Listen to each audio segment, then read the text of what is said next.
다음은 경영 환경에 대한 얘기를 좀 해볼까 해요. 그러니까 이제 중대재해처벌법하고 ESG 아까 얘기를 했었는데 우선 중대재해처벌부터 말씀을 드리면 이게 뭐냐?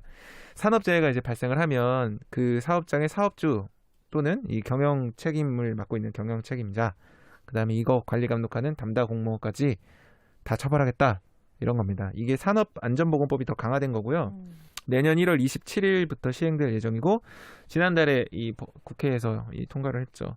이게 논란이 좀 돼요. 논란이 된 이유는 이제 처벌 조항 때문에 그런데 사업주랑 경영 책임자랑 담당 공무원에 대한 이 처벌 규정이 있습니다. 예를 들면서 한 명 이상이 사망한다. 그러면 1년 이상의 징역 또는 10억 이하의 벌금을 부과한다. 또 뭐 6개월 이상 치료를 필요로 하는 부상을 입었다. 혹은 뭐 산업 재해로 인한 뭐 직업병이죠. 이런 게 발생이 되면 7년 이하의 징역 또는 1억 원 이하의 벌금을 부과하겠다. 이게 논란의 요소가 되는데요. 네. 사실 생각해 보면 좀 그래요. 그러니까 사람이 죽고 다쳤는데 처벌해야지. 왜 이게 잘못이야? 라고 얘기하면 맞아요. 잘못 아니에요. 잘못을 했으면 그런 어떤 처벌을. 질병이나 사망 사고가 발생했으면 그건 잘못된 거니까 그거에 대한 처벌 규정을 두는 건 맞는데 문제는 사업주 그러니까 이제 실수를 한 당사자가 아닌 그 사업장의 이 대표에게 처벌을 한다라고 하면 이게 쉽게 말해서 무서워서 공장 투자나 이런 걸 못하게 되는 여지가 좀 있죠. 그래서 경제 단체에서 되게 반발이 심합니다. 그러니까 뭐 전국경제인연합회라든지 한국경영자 총연합회 뭐 이런 데서요. 그래서 정경련에서 문제점 5가지를 꼽아서 논평을 한 적이 있는데 하나씩 말씀을 드리면 이런 겁니다. 첫 번째는 중대재해는 보통 하청에서 발생을 하는데 책임은 거의 원청만이 지게 된다. 그렇죠. 세부적으로 얘기하면 뭐 길게 얘기할 건 없고 유예 조항이 하나 있어요. 50인 미만 사업장은 4년 동안 유예하겠다. 근데 이 50인 미만 사업장은 유예니까 처벌 안 받죠. 하지만 이거에 대한 책임을 갖고 있는 원청은 책임져라. 이 얘기입니다. 근데 서두에 말씀드렸지만 보통 사고가 죄송한 말씀이지만 하청 이 근로자분들의 어떤 그런 문제로 인한 것들이 좀 있어요. 되게 조심스러운데요.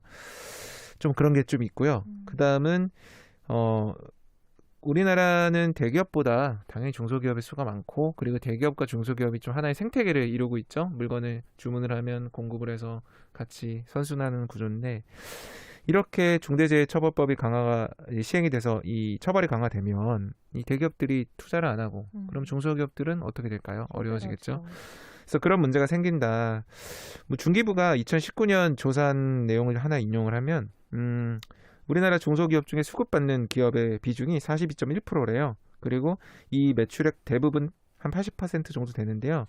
이제 위탁기업에 납품한다. 그러니까 뭐냐면 수급 의존도가 너무 높다. 그래서 이런 어떤 흐름이 끊기면 경영난에 직면할 수 있다. 뭐 이런 우려죠.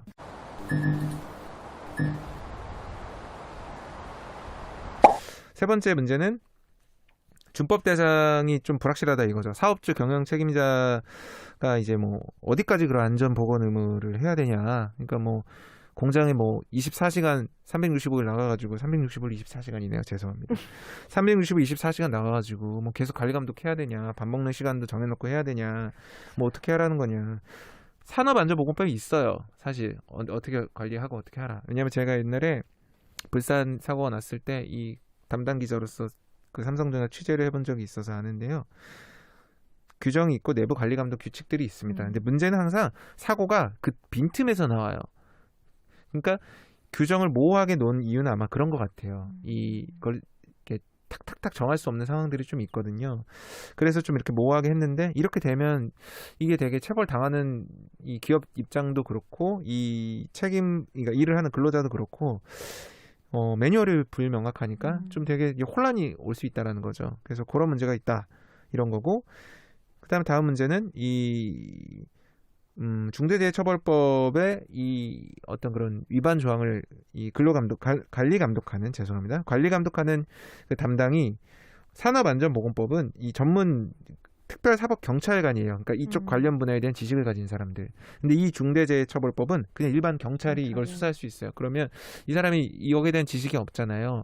혹은 약간 조금 무리한 수사될 수도 있는 것이고. 그러니까 이게 좀 현실적으로 효용성이 좀 없다.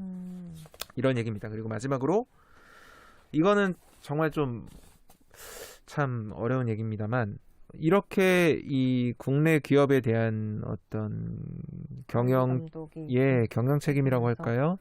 뭐 이런 어떤 자유도보다는 처벌만 강조되는 이런 풍조가 결국엔 국내 기업들의 해외 이전을 가속화할 것이다. 왜냐하면 코로나19가 터졌을 때 이제 이런 얘기들이 좀 나왔어요.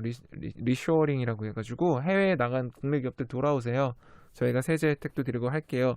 그래서 미국, 일본 뭐 이렇게 많이 했었거든요. 물론 트럼프 정부는 그 전부터 했지만, 근데 이게 다 이유가 있습니다. 해외로 나간 이유가 뭐 값싼 노동력도 있을 것이고 시장이 가까우니까 그런 것도 있을 것이고, 그래서 이유가 있는데 국내로 돌아오자니 말씀드린 것처럼 이런 처벌법이 강하면 이 부담되잖아요. 그러니까 이게 뭐 좀 문제가 있다. 뭐 구체적으로 삼성전자 사례를 말씀드릴 수도 있지만 여기선 논외로 하겠습니다. 해서 저기 중대재해처벌법에 대한 얘기를 좀 해봤고요. 지금 한노위에서 네. 논의를 하고 있는 거죠. 아, 맞습니다. 오늘 청문회를 열어서 10시부터 현대자동차랑 LG디스플레이랑 뭐 쿠팡, 그다음에 이제 뭐 현대건설, 포스코건설 해가지고 9개 기업 이제 최고 경영자를 불러서 이제 청문회를 열었는데요. 뭐 오전 나온 거 살짝 이제 모니터링 하니까 뭐 그쵸. 오늘은 이제 죄송하다라는 얘기를 할 수밖에 없는 자리죠. 그래서 원래 취지는 환노위가 이 계획서에 뭐라고 써놨었냐면요. 이런 중대재해처벌법이나 이 산업보건안전과 관련돼서 좋은 법안을 만들 수 있게 참고차, 네, 한번 불러보겠다였는데 역시나 약간 좀 성토의 자리가 좀 되는 게 있네요. 그래서 경제계에서도 또 되게 불편한 얘기를 많이 했습니다. 뭐 아직 그러니까 문제점들이 많아서 전면 개정 작업이 좀 필요한데 청문회까지 열어가지고 꼭 이렇게 해야 되냐 이런 건 좀 되게 좋지 않다. 우리가 코로나19 극복해야 되는 상황에서 경기도 좀 위축됐는데 이런 식의 풍토는 좀 아쉽다라는 논평을 경총에서 낸 게 있고요. 해서 이 중대재해처벌법을 올해 국내 어떤 경영 환경의 중요한 화두로 좀 봐야 될 것 같아요.